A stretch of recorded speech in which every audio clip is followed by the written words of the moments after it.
La invasión de Rusia a Ucrania ha llegado a otro punto muerto. Mientras Moscú lucha por avanzar, las fuerzas ucranianas se atrincheran y contraatacan en varios frentes. La creciente confianza de Kiev plantea serias preguntas. ¿Qué motiva sus estrategias osadas? ¿Y por qué Rusia no parece poder capitalizar sus ventajas? Las respuestas muestran grietas en la maquinaria bélica de Putin y un punto de inflexión cercano que podría transformar este conflicto. Vamos a profundizar.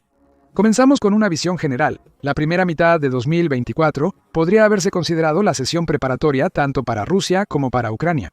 Mientras Rusia intensificaba la presión en el frente oriental en Donbass, sus victorias relativamente menores durante el primer semestre no fueron destacables. En ese periodo, Rusia ocupó cerca de 500 millas cuadradas de Ucrania, un avance mínimo en un país donde ya controlaba el 18% del territorio. No obstante, Rusia se alistaba para iniciar su ofensiva de verano. ¿El objetivo? Simple. Putin planeaba ejercer más presión sobre la región de Kharkiv, que está bastante lejos del muy disputado Donbass. Si la presencia militar rusa era alta, Ucrania tendría que reasignar recursos de Donbass para defender Kharkiv. No obstante, Rusia incurrió en varios fallos al iniciar su ofensiva estival. El primero de esos fue que su ejército parecía estar lejos de estar preparado para lanzar una ofensiva significativa en Kharkiv. La estrategia dependía principalmente de la artillería de largo alcance, donde Rusia ha tenido una ventaja definitiva sobre Ucrania durante toda la guerra, y de la infantería. Y ni siquiera eran escuadrones de infantería mecanizada con apoyo de tanques rusos. No, el plan de Rusia para invadir Kharkiv parecía involucrar infantería en motocicletas más tanques Tortuga improvisados. Aunque el último tiene tanque en el nombre, los vehículos eran en realidad blindados, desechados, reforzados con cualquier metal que los rusos pudieran encontrar. Estos terribles sustitutos de tanques reales apenas podían atacar, y en cambio, se usaban para desviar y absorber el fuego ucraniano. La invasión resultó catastrófica.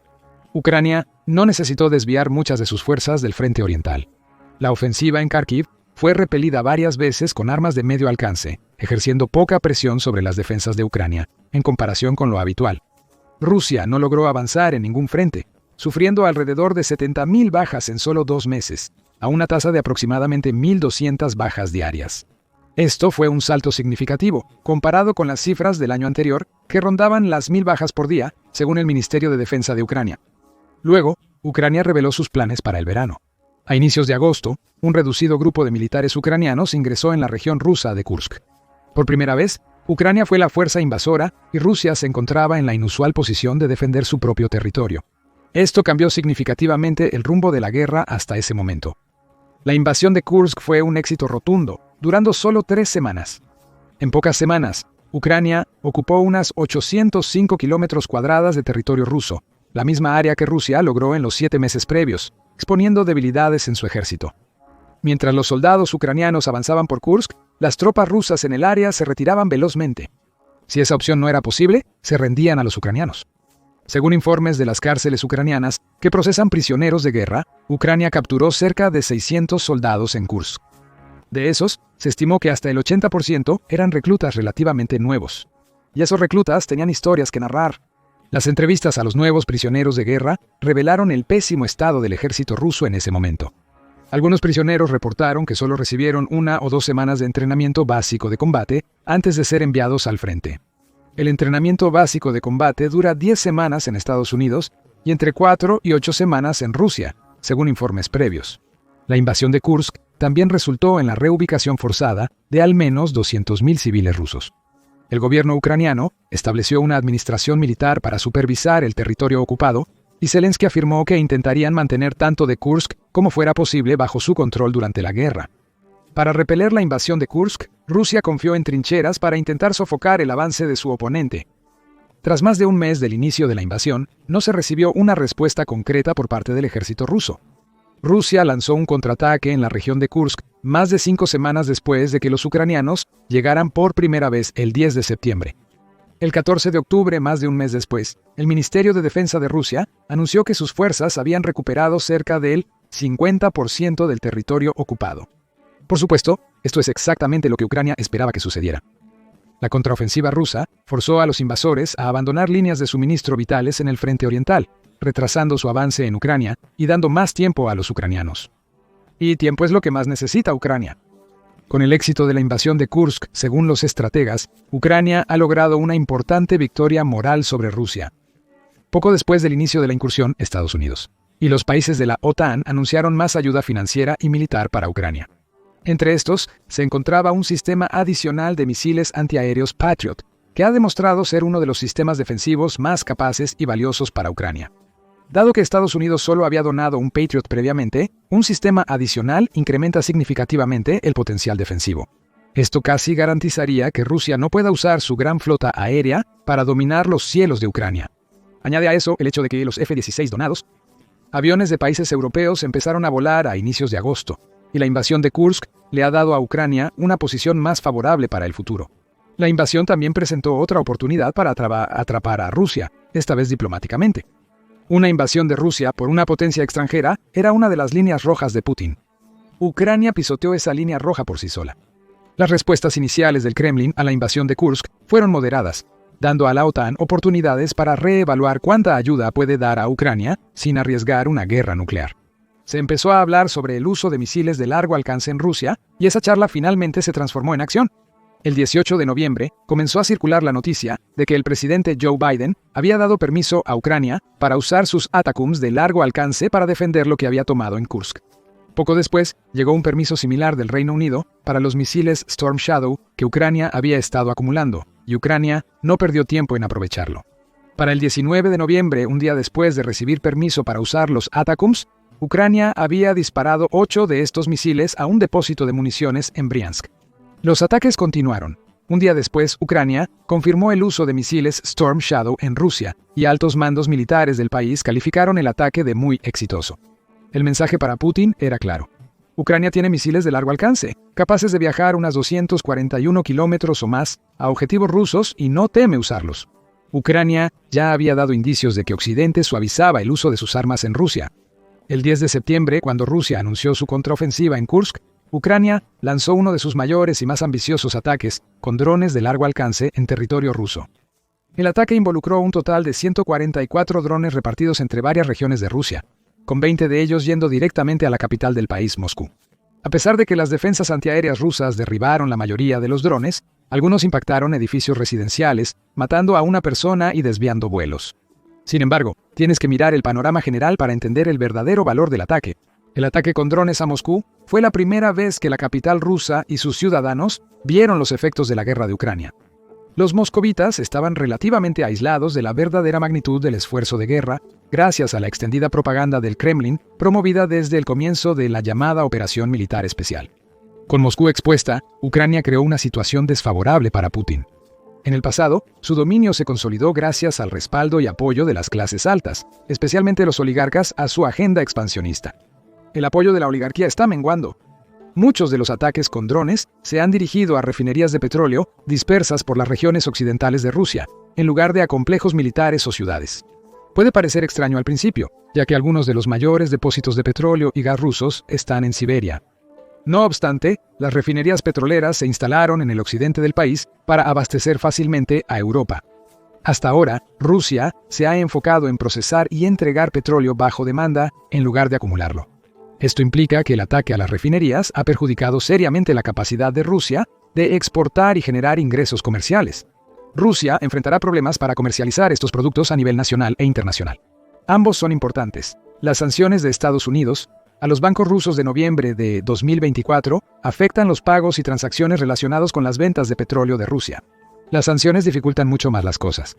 Además, las luchas internas podrían afectar la moral y voluntad de los rusos para seguir en la guerra si no pueden soportar el duro invierno sin lo esencial. Esto puede necesitar repeticiones de protestas contra la guerra que surgen en todo el país. En cuanto a los oligarcas, es probable que también comiencen a trabajar contra Putin, ya que construyeron sus imperios en sus conexiones con Occidente, particularmente a través del próspero sector energético de Rusia. Estos esfuerzos han sido casi aniquilados por las sanciones y prohibiciones comerciales. Los oligarcas ya no influyen tanto en quién comercia con Rusia. China, India e Irán se han vuelto sus aliados más próximos, con mayor capacidad y oportunidad para exigir. De hecho, Putin ha llegado incluso a intentar desmantelar empresas privadas. Si tiene éxito, probablemente perderá otro pilar de apoyo que ha existido por décadas. Eso podría ser suficiente para hacer que los oligarcas se vuelvan contra él. Aunque Putin puede intentar mantener la economía rusa con el apoyo de nuevos socios comerciales, eso no implica que a ellos les agrade que Rusia continúe en la guerra. China es el ejemplo principal, convirtiéndose rápidamente en el mayor socio comercial de Rusia. El comercio bilateral entre ambas naciones alcanzó máximos históricos en 2023 con $240 mil millones. Ha suplantado a Europa como el mayor importador de petróleo y gas ruso. Pero el país ha arraigado tanto su geopolítica con Rusia que ahora está empezando a sentir las consecuencias.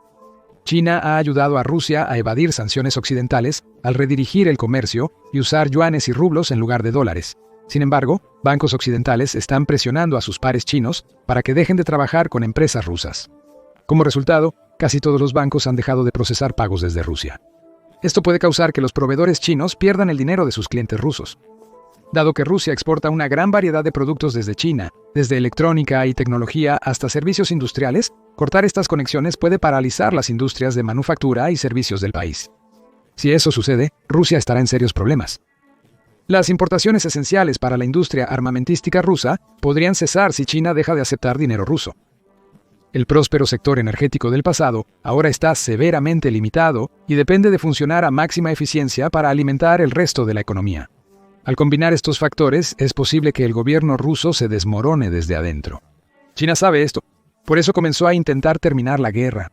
La escandalosa primera propuesta del presidente Xi Jinping incluye que a Rusia se le otorgue efectivamente el control total del territorio que actualmente ocupa en Ucrania. Zelensky no aceptará eso, pero la propuesta sugiere que China puede unirse a Estados Unidos para impulsar la paz. Eso nos lleva a otro problema para Rusia. Donald Trump ganó las elecciones presidenciales de noviembre. El presidente Trump había expresado su deseo de poner fin a la guerra en Ucrania dentro de las primeras 24 horas de su presidencia. Eso no ha ocurrido, pero sabemos que tiene un plan de paz. Aunque no hay información oficial, rumores sugieren que el plan involucrará establecer una zona de amortiguamiento de 1.287.2 kilómetros a lo largo de la línea del frente que divide a las tropas de Kiev y Moscú. La línea se congelará, lo que implica que Ucrania cede el territorio perdido y será dotada de fuerzas de la OTAN europeas proporcionadas por Gran Bretaña, Francia, Polonia y otros. Ucrania deberá sacrificar su intento de unirse a la OTAN por 20 años. A primera vista, esto puede parecer malo para Ucrania, pero el plan de paz de Trump también pondría más presión en la economía rusa, que ya depende casi por completo de la producción bélica y un sector energético inestable. Un alto al fuego no detendría de inmediato esa máquina de guerra. La producción seguiría para que Rusia reponga sus existencias perdidas. Pero detener la guerra significaría que cientos de miles de soldados regresen a un país donde hay poco trabajo disponible. La economía de guerra está terminando con tasas de interés del 21% e inflación del 9,5%. Es una posición económica peligrosa en la que Putin y Rusia se encuentran, con el plan de paz de Trump potencialmente exacerbando esos problemas. Una derrota ucraniana a corto plazo podría devenir en un colapso ruso a largo plazo. Considerando el permiso recién otorgado a Ucrania para usar misiles de largo alcance contra Rusia, el país tiene una gran influencia en futuras negociaciones de paz con Rusia. A pesar de todo, la capacidad de Rusia para exportar petróleo y gas a China puede disminuir, lo que puede llevar a China a buscar otros exportadores para compensar la diferencia. En ese caso, el papel de China como principal aliado de Rusia a nivel global podría ponerse en duda. Rusia es útil para China solo como fuente de recursos naturales vitales, y para mantener a raya militarmente a los países occidentales. Si la capacidad de Rusia para hacer ambas cosas se detiene por cualquier motivo, hay poca motivación para que China mantenga su relación con ellos. Mientras tanto, el otro gran país que comercia con Rusia se está occidentalizando cada vez más. Estamos hablando de India. India restableció el diálogo de seguridad cuadrilateral, o Quad, con Australia, Japón y los Estados Unidos en 2017. El objetivo del Quad es restringir la creciente presencia de China en el Indo-Pacífico, donde India es un actor crucial. India controla la salida occidental del estrecho de Malaca y gran parte del Océano Índico, por lo que puede bloquear rápidamente a China si las relaciones con Estados Unidos empeoran. India ha estado expandiendo su comercio con Europa y Oriente Medio. Se plantea que el corredor del Medio Oriente una a la UE con el Medio Oriente e India, evitando el Mar Rojo. El corredor es considerado un competidor importante de la ambiciosa Iniciativa de la Franja y la Ruta de China. El objetivo de la Iniciativa de la Franja y la Ruta es conectar a China con más de 150 otros países y 30 organizaciones internacionales. Los aspectos clave del programa incluyen establecer una ruta terrestre entre China y Pakistán, evadiendo a India y sus reclamos en el Océano Índico. Después la ruta pasaría de Pakistán al Medio Oriente por el Golfo Árabe. Esto le daría a China acceso al petróleo de Medio Oriente, evitando el control de Estados Unidos e India sobre el estrecho de Malaca. Con la guerra en Ucrania en apogeo por más de 2 años y la pandemia de coronavirus disease causando dificultades económicas previas, la iniciativa de la Franja y la Ruta está lejos de generar resultados significativos para China. Mientras Rusia continúe en guerra con Ucrania, los países que podrían depender de China como su principal socio comercial corren el riesgo de inclinarse hacia Occidente. China tampoco quiere que Rusia pierda la guerra con Ucrania, porque Putin podría perder su puesto como jefe de Estado, ya que ha sido él quien ha unido a los dos países durante la última década. Esto implica que China podría presionar más a Rusia para que termine la guerra por cualquier medio necesario, aunque no puedan desviar dinero o productos hacia Rusia debido a las sanciones. China está en un dilema. Su apoyo a Putin tiene un límite debido a su dependencia del comercio con Occidente. Pero con todo eso dicho, ¿qué está haciendo Rusia para intentar terminar la guerra? Sorprendentemente, Rusia está empezando a depender más de Corea del Norte para obtener apoyo. Corea del Norte se ha convertido en uno de los principales proveedores de municiones para Rusia. Corea del Sur sugiere que Corea del Norte envió 6.700 contenedores a Rusia durante 6 meses, entre finales de 2023 y principios de 2024. Los contenedores podrían contener hasta 500.000 rondas de municiones para lanzacohetes múltiples de 122 milímetros. Estimaciones sugieren que cerca de la mitad de la artillería rusa podría originarse de Corea del Norte. Rusia se ha acercado a Corea del Norte más allá de la compra de armas. En el verano de 2024, ambos países firmaron un pacto de defensa cooperativo que Rusia ya está aprovechando. Entre 11.000 y 12.000 tropas norcoreanas ya han sido enviadas a Rusia, con la mayoría participando en una contraofensiva sostenida contra Ucrania en Kursk. Aunque esto podría fortalecer los lazos entre ambos países y brindar a Corea del Norte más experiencia en conflictos bélicos, hay otra cuestión a considerar. ¿Por qué Rusia está usando repentinamente tropas norcoreanas? Los reportes recientes del frente podrían dar una respuesta. Noviembre de 2024 fue el peor mes para Rusia en cuanto a pérdidas de personal desde el inicio de la guerra. El país rompió su propio récord de pérdidas diarias de tropas 3 veces, culminando en romper la barrera de los 2.000 con 2.030 bajas de tropas el 28 de noviembre. Rusia también registró una tasa promedio diaria de bajas de 1.523 en noviembre, sumando un total de 45.680 soldados perdidos en solo 30 días. Fue el 5º mes consecutivo en el que Rusia vio aumentar sus cifras de bajas. Esto probablemente ha tensionado significativamente al ejército ruso en términos de mano de obra. Los informes de principios de 2024 sugieren que Rusia ha firmado cerca de 450.000 contratos militares en el año anterior. Sin embargo, según estimaciones del sitio web de análisis de Rusia, Riddle, el número real de nuevos soldados contratados que ingresan al ejército podría ser de solo 200.000. Esta discrepancia se explica porque Rusia usa contratos militares de corto plazo para prisioneros o voluntarios, que pueden durar solo unos meses. Esto puede resultar en que un solo soldado firme varios contratos en un solo año calendario. Rusia también manipula las cifras cuando se trata de su ejército activo. Actualmente está procesando alrededor de 300.000 reclutas por año como parte de su conscripción. El servicio obligatorio de los reclutas dura 1 año antes de poder optar por firmar un contrato. Pero Rusia está contando con este personal no activo como activo para hacerse parecer más fuerte de lo que realmente es.